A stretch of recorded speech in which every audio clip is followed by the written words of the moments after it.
mortals, I am the booktube goddess, the #1 drag queen booktuber on YouTube. Today we're going to do another game of Shelve or Shelved, a completely superficial way to pick books for your TBRs just by looking at the covers. Now, I'm going to be looking at the new releases in April as listed on Goodreads, and I'm just going to pick one book because I haven't been having very good luck finishing up the books I've read before.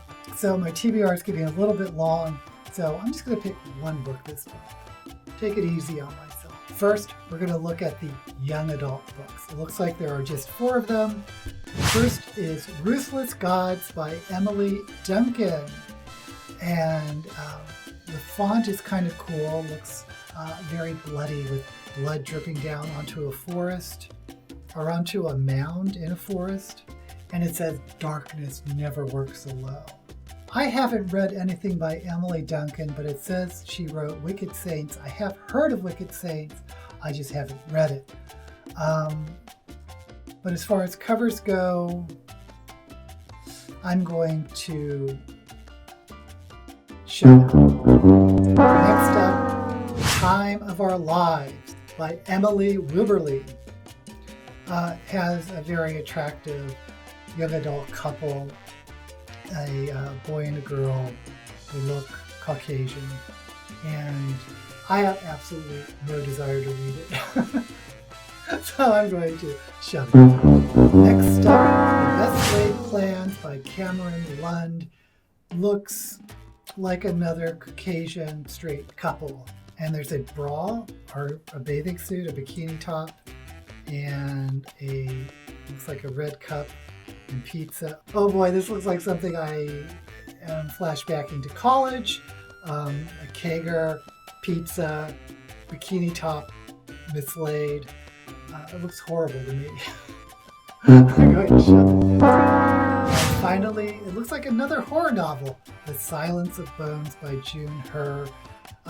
It's a kind of like an Asian person's sketch on the front in blue and black. It's kind of creepy, but I'm going to shove it. Next up, we're going to turn to children's book, and once again, if I pick a children's book, it's going to be a middle grade book. And our first book is Ghost Squad by Claribel Ortega, and this is a very attractive cover.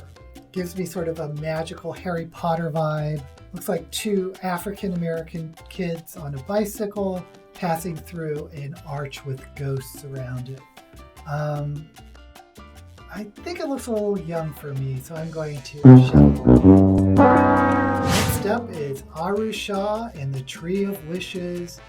Again, it's from that Rick Riordan Presents, which I think is an imprint by Roshani Chokshi.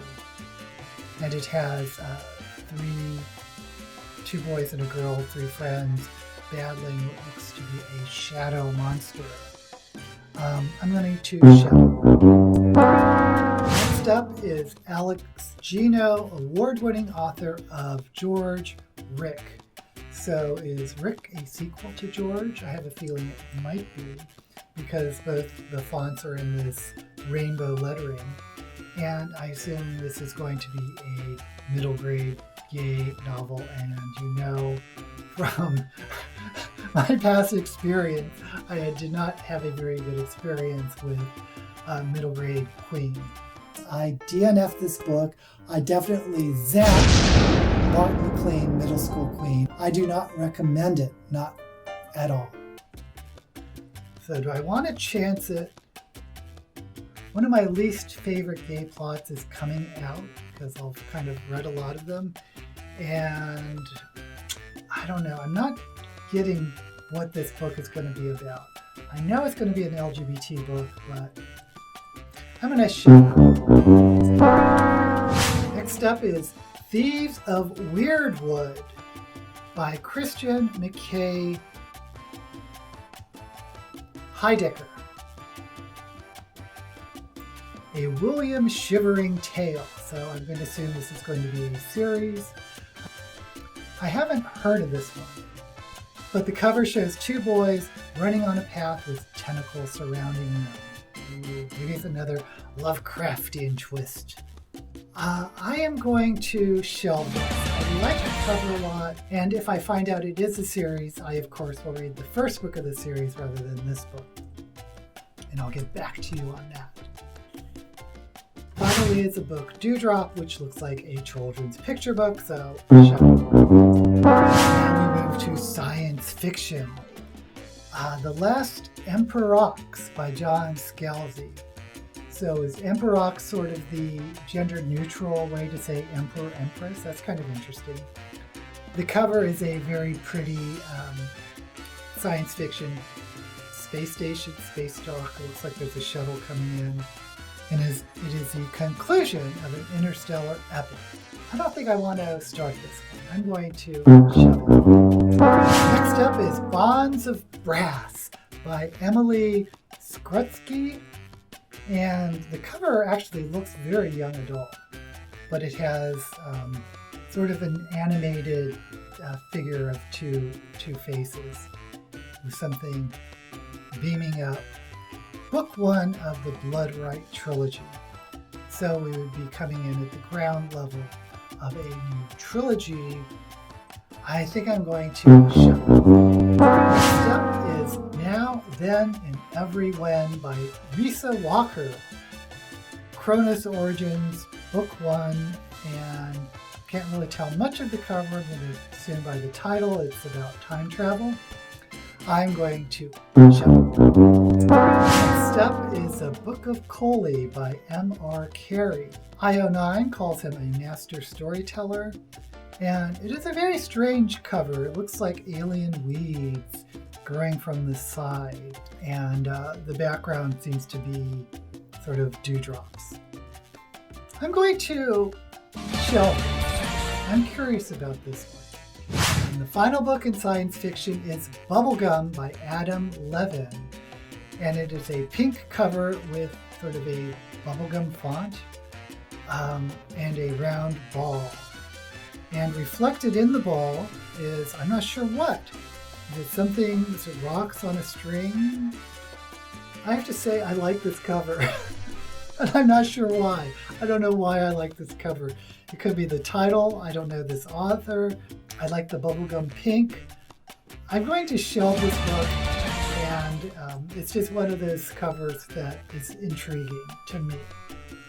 Next up is Chosen Ones, a novel by Veronica Roth, best-selling author of Divergent. I have heard of the Divergent series, have not read it, don't know this author. Cover tells me nothing except the title is Chosen Ones. I'm going to show it. Next up is The Girl in the Stars by Mark Lawrence, Book 1 of The Ice. And it's a very pretty cover, but I don't think I'm going to start a new trilogy just as Book 1. You know, when there's a couple of books out, and if they get good reviews, I might pick up this series because I do like the cover, but I'm not going to start it now. Shelve. Next up is a very interesting looking cover, Shorefall by Robert Jackson Bennett.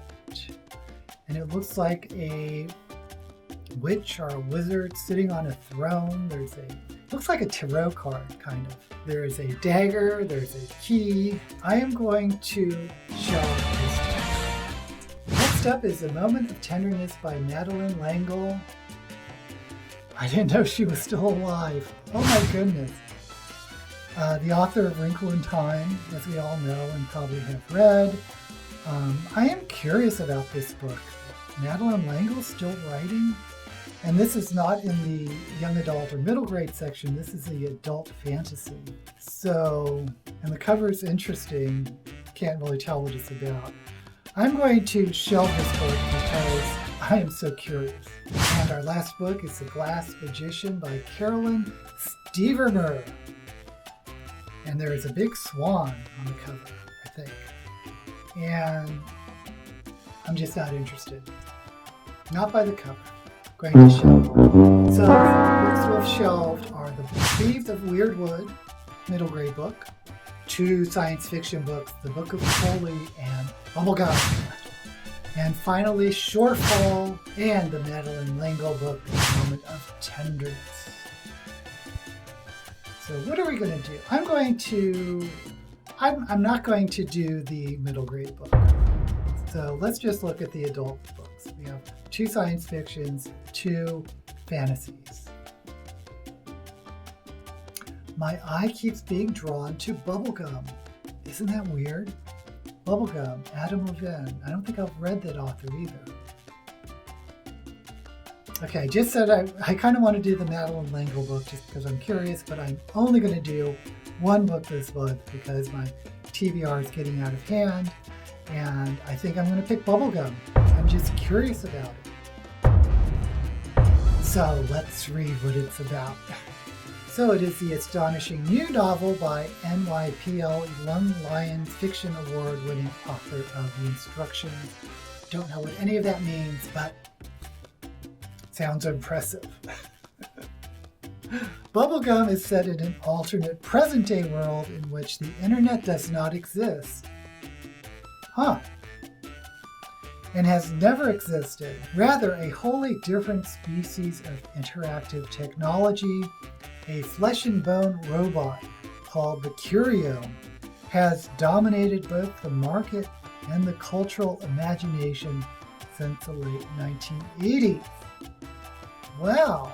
And the main character is a 38-year-old widowed father. I am hooked. I think if I saw this in a bookstore and read the blurb, I think I would have gotten it because it's so different. An alternate reality without the internet, and instead some type of organic technology has taken over.